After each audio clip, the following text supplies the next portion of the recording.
And upset of the decade, Hasim Rahman, KO 5 over Lennox Lewis in their first fight. That was a lucky punch? First of all, should they have stopped the fight? I mean, Lennox was... Oh, he was counted out. That's why it was a knockout. It wasn't I'm thinking of Oliver McCall then. Okay. Hasim Rahman, it was just a fluke, no? The second fight proved it. Lewis showed up for the first fight very unprepared, and he was winning the fight. He probably was on his way to a victory, but Rahman was, what people forget is Rahman was competitive in that fight up until the point where he put Lewis out. Yeah, the punch might have been a lucky shot, but he was competitive, and he showed that he belonged in the same ring as Lennox Lewis that night. But I think the Lennox Lewis that showed up to really fight, showed up to fight for his legacy and fight for his stature as a fighter, would knock Rahman out easily, and that's pretty much what he did in the rematch. But the first fight, the upset of the year, I mean, deservedly so. Lennox Lewis was one of the best heavyweights in the world following the era of Riddick Bowe and Evander Holyfield.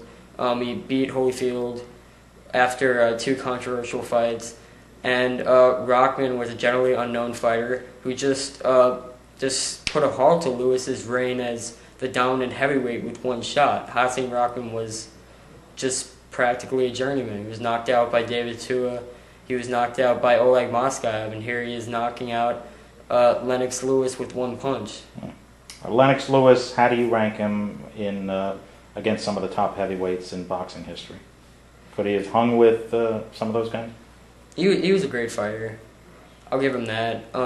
He has definitely a questionable chin, and the fact that he caught guys like Mike Tyson, huge punchers like Tyson, and I wouldn't call Holyfield a huge puncher, but a good puncher like Holyfield late in their careers makes you speculate on whether he'd be able to at least take the punches of a Mike Tyson when they were at their best, and when he wasn't able to just dominate shells of those kind of fighters.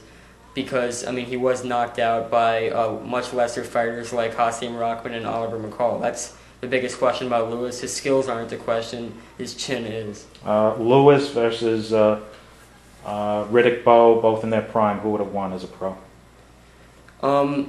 Most likely Lennox Lewis. He had the psychological advantage over Bowe from stopping him in the Olympics, and he's generally more athletic, and he's better footwork than Riddick Bowe. He's got a stiff left jab, but so does Bowe. It'd be a competitive fight with possibly the Olympic trauma that Bowe faced from the second round stoppage to Lewis, maybe posing as the deciding factor in the War of Wills. Okay, wrapping things up.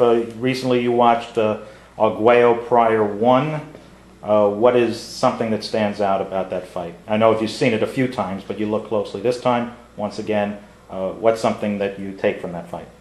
That Pryor was a great fighter without the bottle or with it. I mean, there was a shock that Pryor would occasionally pop out of the corner as almost a new fighter, but on the other hand, you saw Pryor with sustained aggression. He came out in the first round, not pacing himself at all, and just holding on to a pace that seemed unrealistic for such a long period of time, that it was amazing for him to come out with the win in such a latter stage of a fight, the 14th round, which would be unusual for fights today. Right. I watched the fight with you, and I thought it was a lot closer than the last time I saw it. You agree?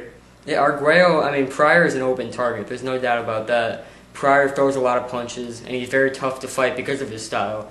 But, I mean, he does give you a lot of openings in his style. And Arguello's an artistic puncher. He's not a great boxer, but everything he does is basically just to try to look for the knockout shot. And he landed some huge shots that were more devastating than punches that he would knock guys cold with.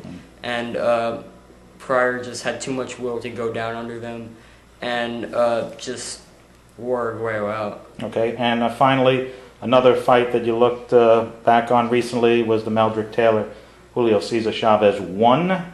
Again, you see that fight closer every time you watch it. Like Richard Steele says, Well, it is true that the commentators were were probably selling Meldrick Taylor. He was the younger fighter. He was up and coming compared to Chavez, who was already a legend. And the fact that Taylor was holding his own against such a legend like Chavez was so surprising that they basically looked at him. And I mean, he was the flashier fighter. 2 of the 3 judges had Taylor way ahead, just like the commentators did, because of his flashiness. But this time you ignored the commentary this time? I tried my best to. I tried to focus more on Julio Cesar Chavez, and he did land. He landed plenty of punches that probably many people didn't realize were as effective as they were, unless they would just look up at Meldrick Taylor and see just a beaten shell of a man after maybe 8 rounds of sustained punishment.